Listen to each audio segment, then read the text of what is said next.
Neville Goddard, 1953. Sound Investments. Read by Josiah Brandt. Today's subject is sound investments. I want to share with you today what I consider one of the truly great revelations of all time. On Sunday morning, April 12th, my wife woke from what was really a deep, profound sleep. And as she was waking, a voice distinctly spoke to her.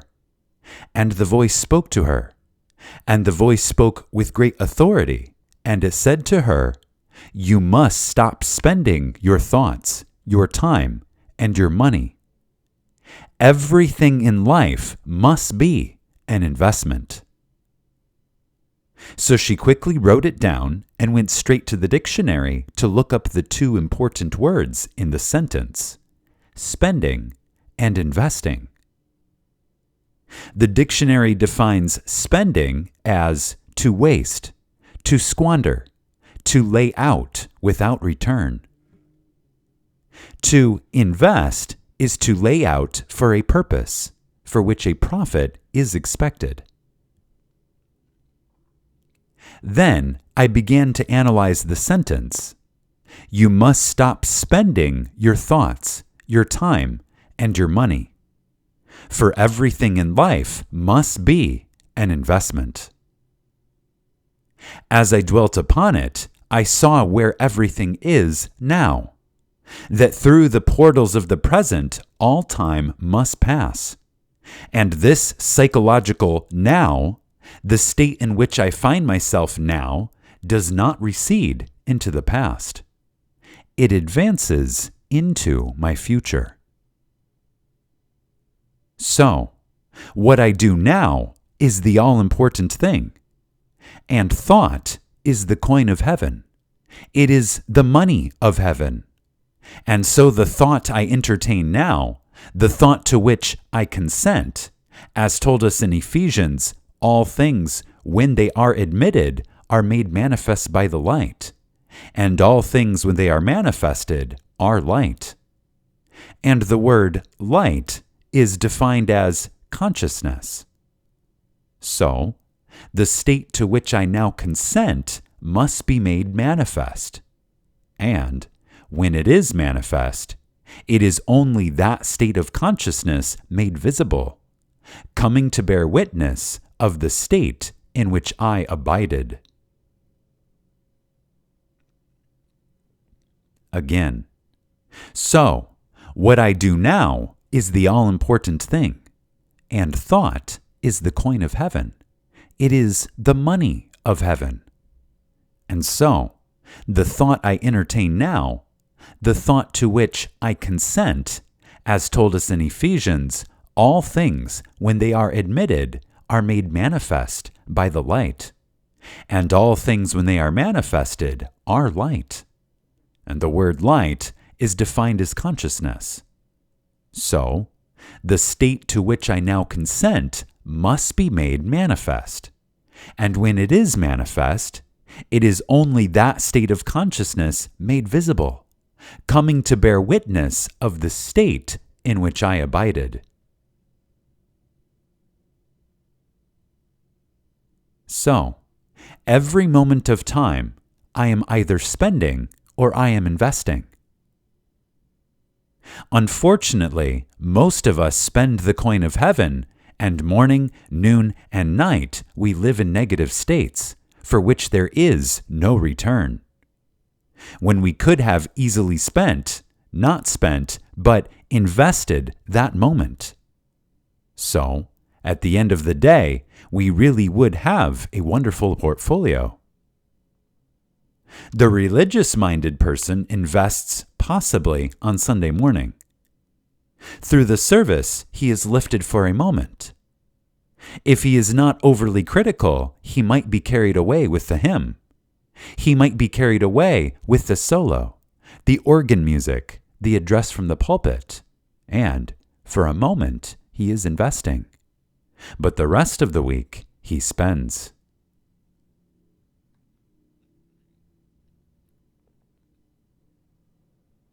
Now, You know from experience, if you put all your money into one great concern, it may be wonderful. It may be sound. But at the end of a year, the directors may decide to reorganize and therefore decide to pass the dividend. And if you depended on a dividend check for your daily needs, though it is a good, firm, wonderful concern, when they pass the dividend, you must either sell some of the stock or raise or borrow on it. While every moment of time, you could have a most marvelous portfolio. And if one passes a dividend check, it does not matter. If you devoted every moment of time to positive thinking, constructive thinking, by not accepting any rumor that does not contribute to the fulfillment of your desire, no matter what it is, it could be the most obvious fact in the world. It does not contribute to the fulfillment of your dreams. Do not accept it. If you do, you are spending. If, not by denying, but by complete indifference, complete non-acceptance, you turn to what you wish you could have heard instead of what you heard, you are investing. It's not the hearing that matters.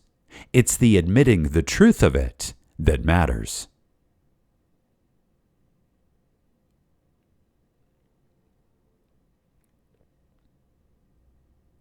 Again, if you devoted every moment of time to positive thinking, constructive thinking, by not accepting a rumor that does not contribute to the fulfillment of your desire, no matter what it is, it could be the most obvious fact in the world. If it does not contribute to the fulfillment of your dreams, do not accept it. If you do, you are spending. If, not by denying, not by complete indifference, complete non-acceptance, you turn to what you wish you could have heard instead of what you heard, you are investing. It's not the hearing that matters. It's the admitting of the truth of it that matters.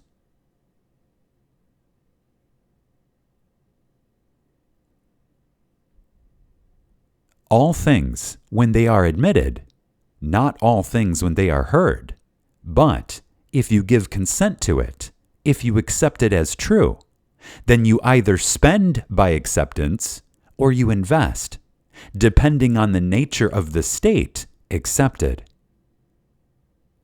So, this revelation which came through my wife to me is one of the greatest that I have heard. Had it been told in our Bible, it would have been told in its strange meter, and the Lord God spoke unto her this day, and said to her, his servant. And they would have told what revelation would have come in that manner, but it came to a normal natural wife, came in a normal natural manner to instruct not only her, but to instruct her husband, for I was the first one to whom she told it.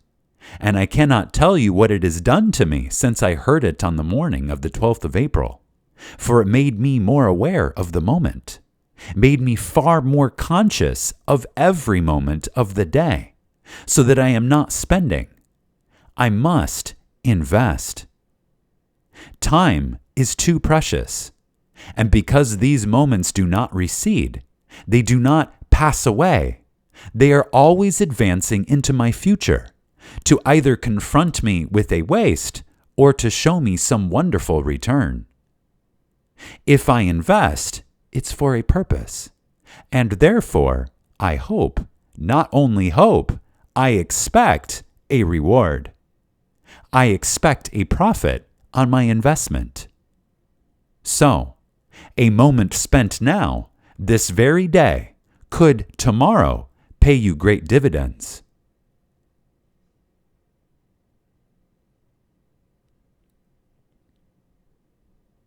Again, all things when they are admitted, not all things when they are heard, but if you give consent to it, if you accept it as true, then you either spend by acceptance or you invest, depending on the nature of the state accepted. So, this revelation, which came through my wife to me, is one of the greatest that I have heard. Had it been told in our Bible, it would have been told in its strange meter. And the Lord God spoke unto her this day, and said to her, his servant. And they would have told what revelation would have come in that manner. But it came to a normal natural wife, came in a normal natural manner, to instruct not only her, but to instruct her husband. For I was the first one to whom she told it. And I cannot tell you what it has done to me since I heard it on the morning of the 12th of April. For it made me more aware of the moment, made me far more conscious of every moment of the day, so that I am not spending. I must invest. Time is too precious, and because these moments do not recede, they do not pass away.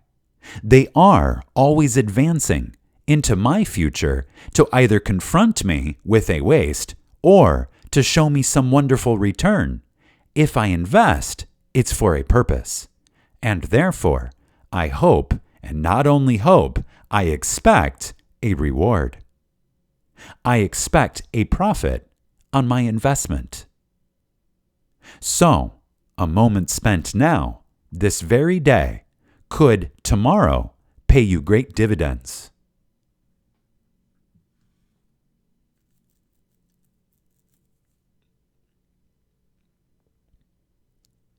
Now, I told a story here 2 weeks ago of Jimmy Fuller.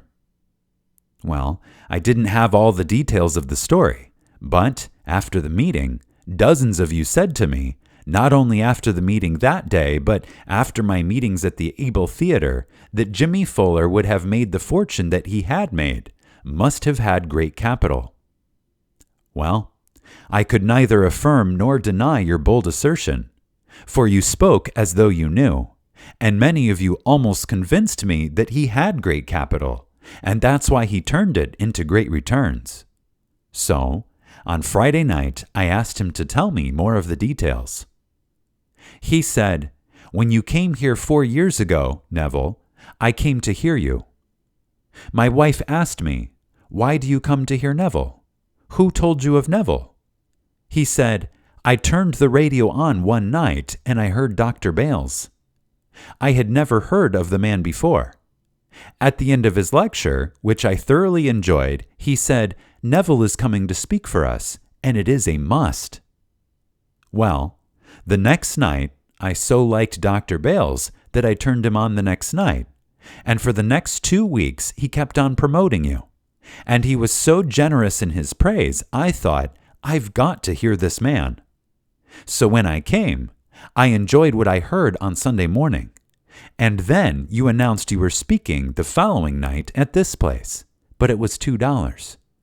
Well, he said, between myself and the next, I actually had $54. I had a wife and a little boy, and we couldn't leave the little child alone. He was a babe. It meant a sitter-in. But my wife and I came to everything you gave, and one night we could not pay the sitter-in. We just didn't have it. But we took our last, which was $54, and came to your every meeting, the two of us. And one night we didn't have it to pay that sitter. 3 years later, Neville, I had not proven your theory. You know my problem, as I told you before.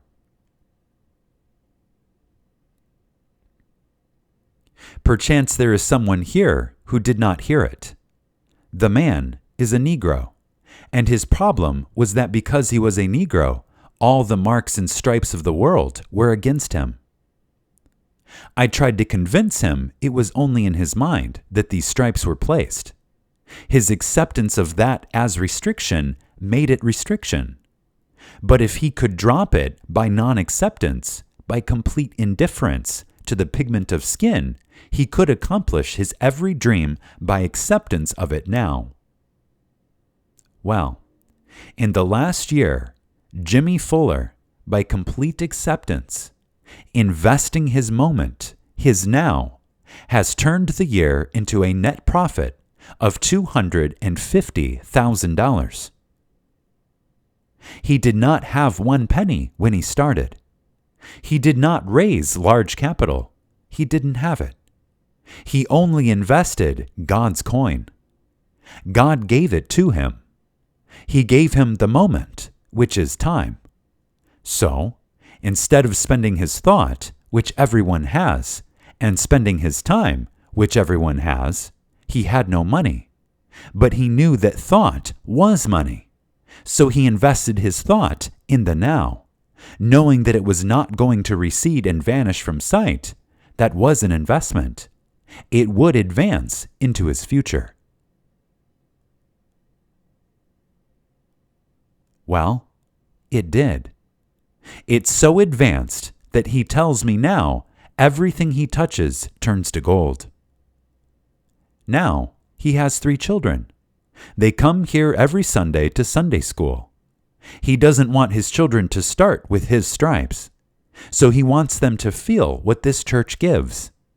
So, every Sunday, Jimmy tells me many a Sunday he feels like he is taking off for the beach or up to the mountains with his wife, but he will not go because he wants his children to have an opportunity he didn't have.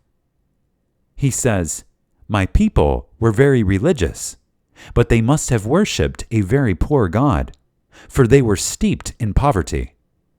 So, I just wouldn't go near the churches of my mother and my brothers and these people, because I couldn't conceive of such a God doing that to us.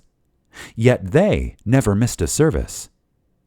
For when I found in this what I found here in this Science of Mind church, I brought my children to Sunday school. Now, this is what happened to them. Here, God is love, and love surrounds them, and they know nothing but love, that God is love. For one day, my little girl, which is the youngest of the 3, was quite sick, a beastly cold. And that night, when the little boys said their prayers, these are the words they used. 'Thank you, God, that sister is perfect tomorrow.' They could not look at the little girl, sick as she was, and say, 'Thank you, God, that sister is well now.' But they said, 'Thank you, God, that sister is perfect tomorrow.' Neville, it was a miracle. The next day, that child was perfect. There wasn't the sign of a cold, a complete absence of all we saw the night before. And these 2 little brothers simply gave thanks.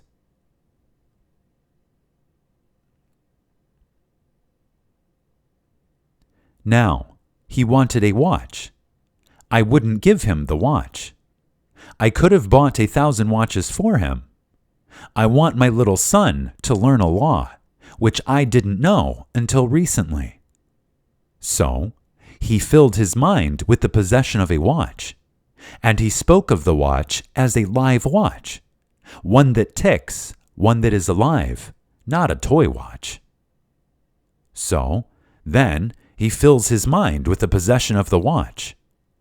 On his way to school, he found a live watch. Now he knows the working of the law, that the complete acceptance of the state in consciousness must result in an externalization of the state accepted. So, if he accepts the watch, he need not turn to his earthly father as the medium through which the watch will come. I don't want to think for 1 second he has to point to his mother or his father as the only channels through which his good will come. I want him to recognize an infinite Father, the Father of us all, who gave to him, as he gave to me, everything that I will accept. I want my children to learn it as I have learned. Yes, I could shower him with gifts, but then he would look to me as the only channel through which it will come. That I must not accept. So, you should see the little boys and little girls actually live by this law. God to them is love, and the only reality, and love surrounds them. So, they never miss the Sunday school here.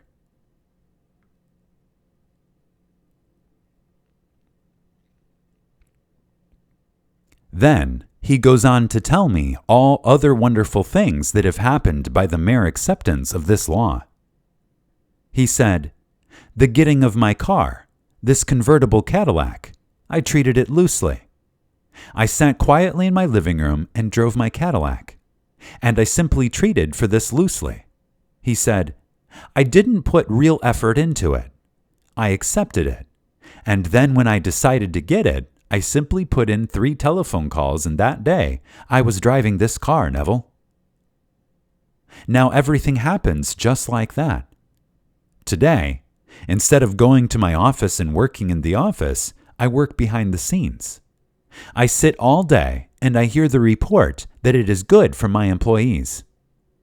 My entire office staff must tell me good news, the only thing I will allow myself to hear.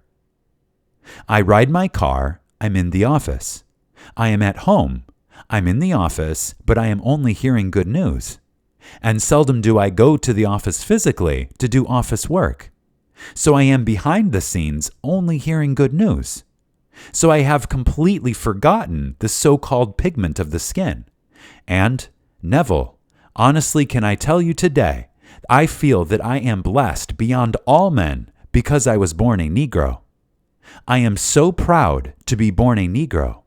I am so proud I am one. And here is a story that will interest all of you. He said, "I had some property to dispose of.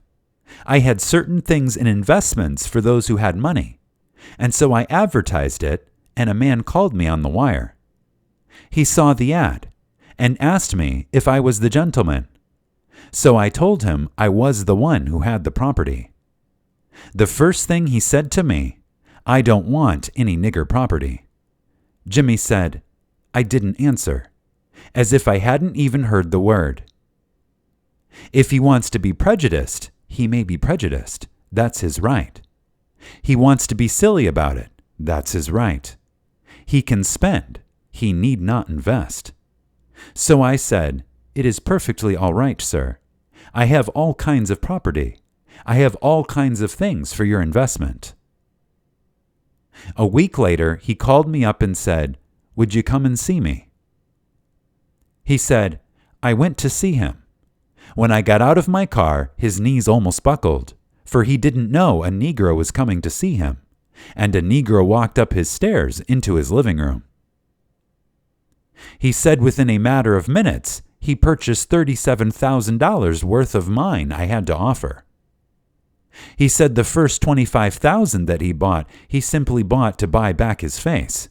And then the remaining $12,000, he bought that because it was a very good investment. Well, since that time, this gentleman has spent tens of thousands of dollars with me and constantly calls me to thank me because they are such wonderful investments.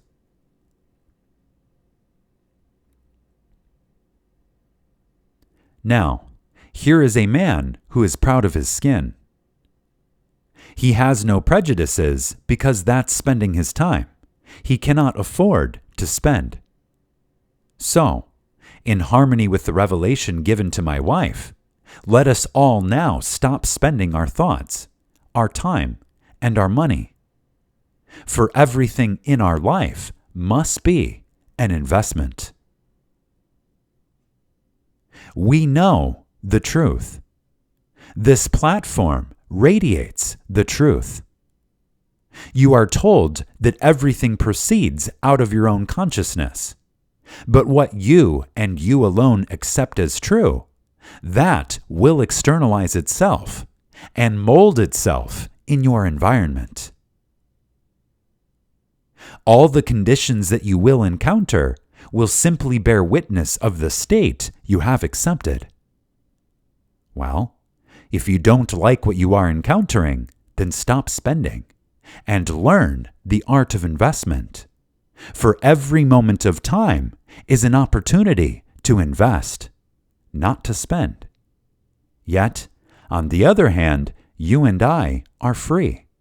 We are free to waste every coin in the world. For that, we have a right. We are free beings. We can spend. We need not invest. But if you know you can invest, why not choose the wiser way?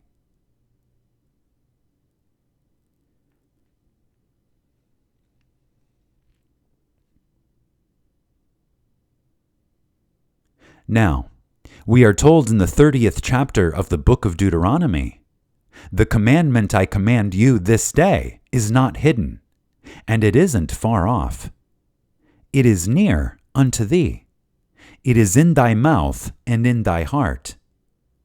Now, I set before you this day life and good, death and evil, blessings and cursings. Choose life. Choose blessing." But the choice is ours, for we are free. He sets before us this day, this very moment, a commandment. He sets everything before us. It is not far away. It's in our tongue right now.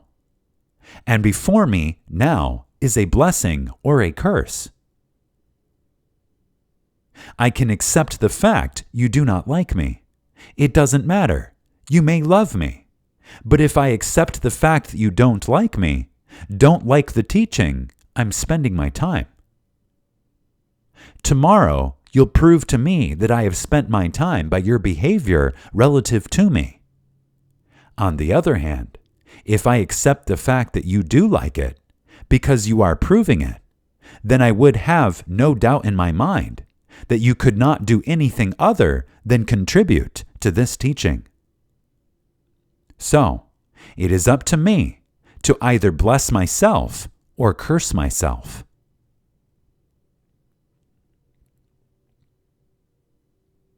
I can choose life or I can choose death. I can choose the good, but I am free. I can choose the evil. It is entirely up to me. But if you and I loved this, accept it, and believe it, then we are wise indeed if, knowing the whole is before us, we go out determined to become investors, not spenders, not wasting and squandering our substance, but laying it out for a purpose. Every moment become conscious of the moment. What are you doing?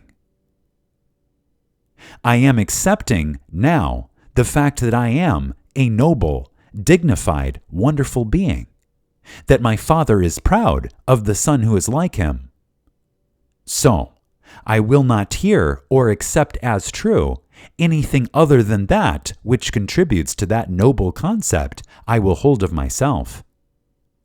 For I will see that I am secure, and maybe a headline would startle the world, but I will not accept it. For if I do not admit to it, it cannot proceed out of me. For all things, when they are admitted, are made manifest, not unless they are admitted.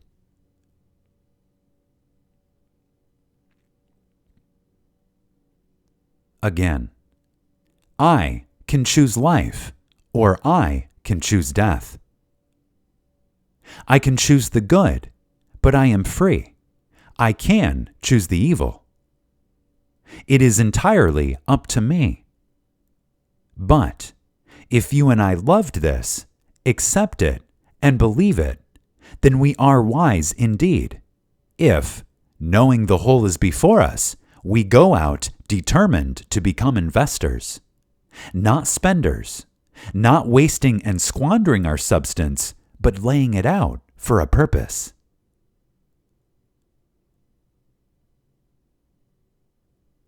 Every moment become conscious of the moment. What are you doing?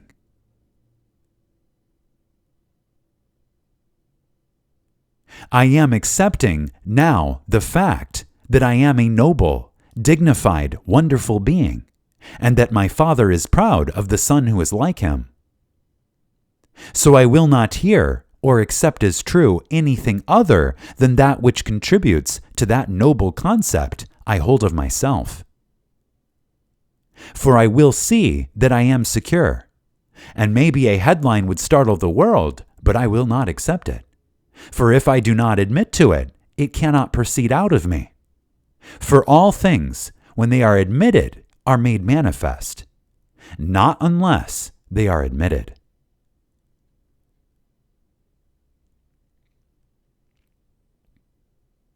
So, if I now will admit that using this moment as my moment to invest, if I am what reason denies, what my senses deny, and I proceed in that assumption, knowing that even though it doesn't confirm itself tonight or tomorrow, I will still live in the assumption that I am what I want to be, and all day tune in and listen only for the good report.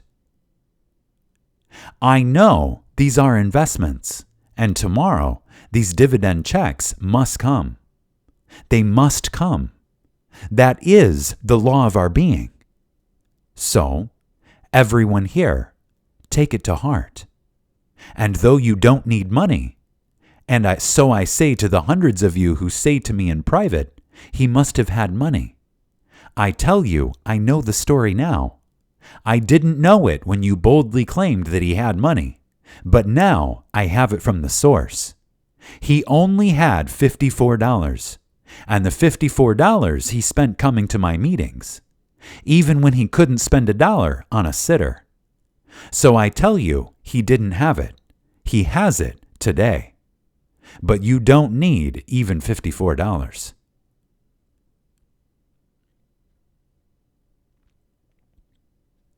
All you need is time, and you have it. It is now. All you need is the thought. That is money. So, instead of spending that now and spending the thought in the now, invest it now, for your now. This very moment as I stand here, and I will get off the platform in a little while, and you will think, well, now this is gone. He'll come back next year. This is not gone. What I am doing now is not going to slip away. It's going to move forward and embody itself as a condition, embody itself as the circumstance of my life, so that my nows, my reactions to what I am hearing and saying and seeing, all of my reactions are in the now, and my reactions are spelling out my tomorrow.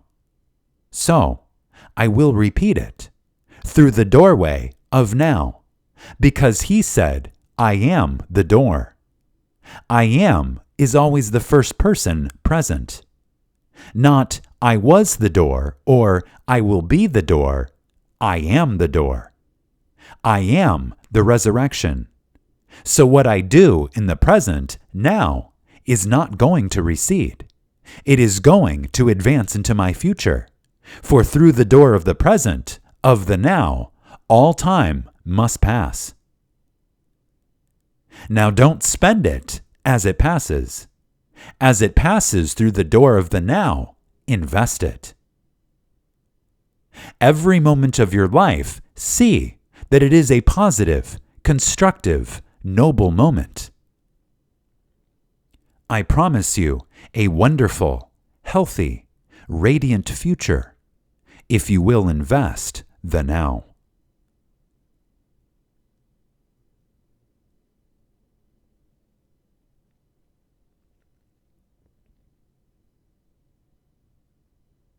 Now, this being my last talk for a little while, I would like, while I have this opportunity, because the theater, the Ebel, can't take all of you. I hope that many of you will come this coming week and make it a really fruitful, wonderful week. But I know you can't all get into the Ebel.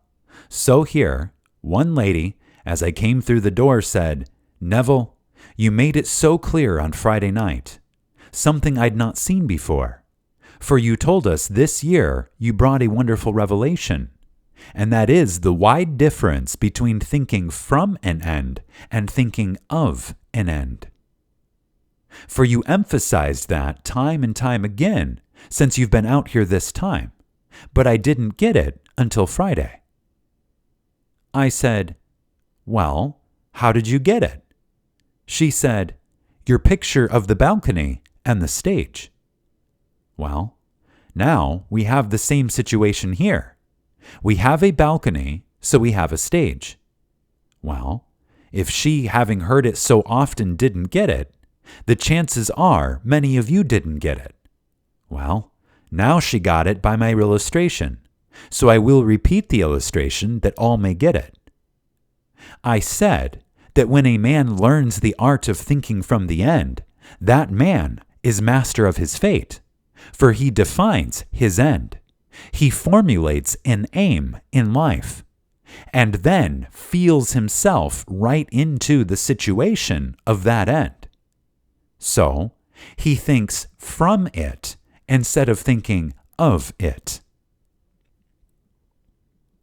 The average man defines his dreams, but he remains back here looking at them before he's thinking of them.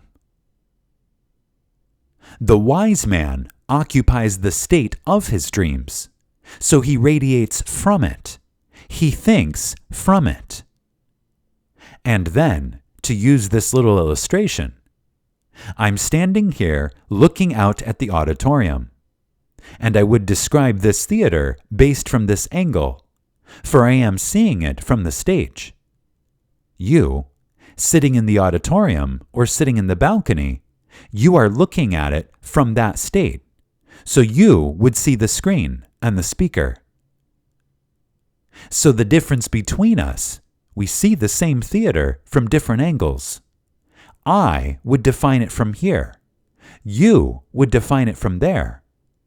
If I desired to get your point of view while standing here, I would assume that I am seated where you are, and therefore, within my imagination, look from that position. I would then have to see the stage, not the auditorium.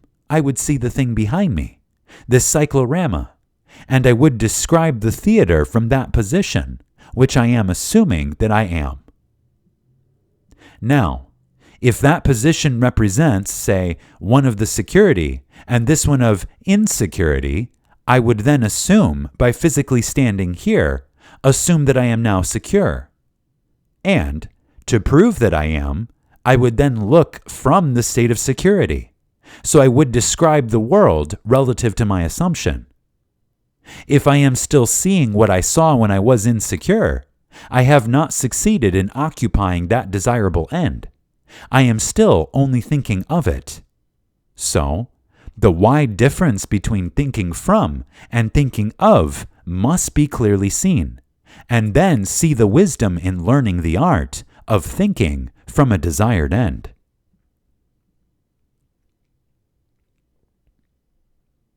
So here, look out at your world. Formulate your lovely aims in life, and just ask yourself, what would it be like were it true that I now embody that state? How would I feel? And in response to that question would come a feeling that corresponds to that end. Learn then to think from that end. Though reason denies it, though everything denies it, you occupy that end. It is now. You're investing it, and these will become real within your world.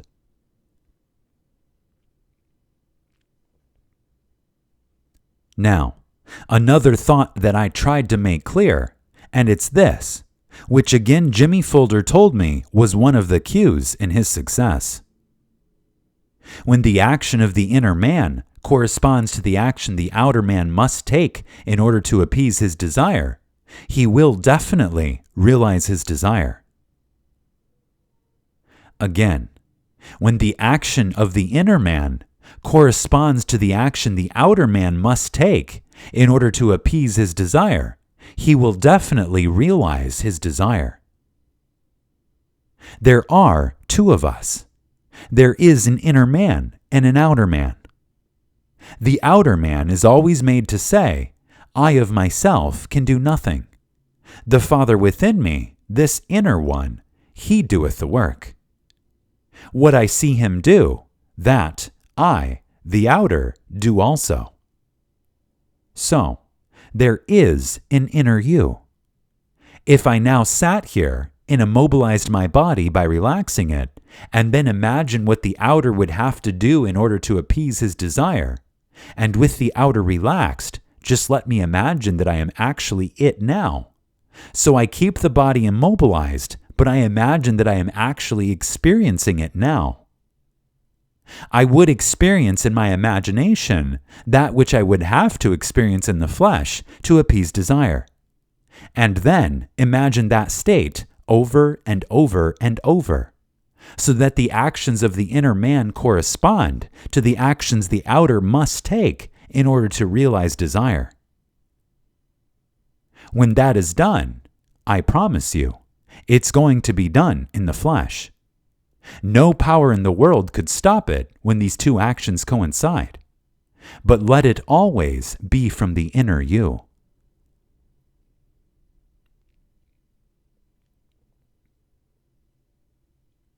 And now, at the end of the silence, this is what we do. Knowing that at any time we exercise our imagination lovingly on behalf of another, we are actually and literally mediating God to man. So, we can sit quietly in the darkness and simply listen as though we heard the good report that we want to hear. We look into the darkness and imagine we are seeing what we want to see. This is then investing these 2 minutes. We have taken the moments that go and make up 2 minutes and really are investing it now. So, when I take the chair and the lights are lowered, let us listen and let us look as though we are hearing and seeing what we want to hear and see. And we are actually fulfilling the command of that wonderful voice that spoke to my wife when it said to her, "You must stop spending your time, your thought, and your money. For everything in life must be an investment." Let these 2 minutes be your greatest investment.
Subscribe to this channel so that you will receive notifications on your device when new Neville Goddard content is posted.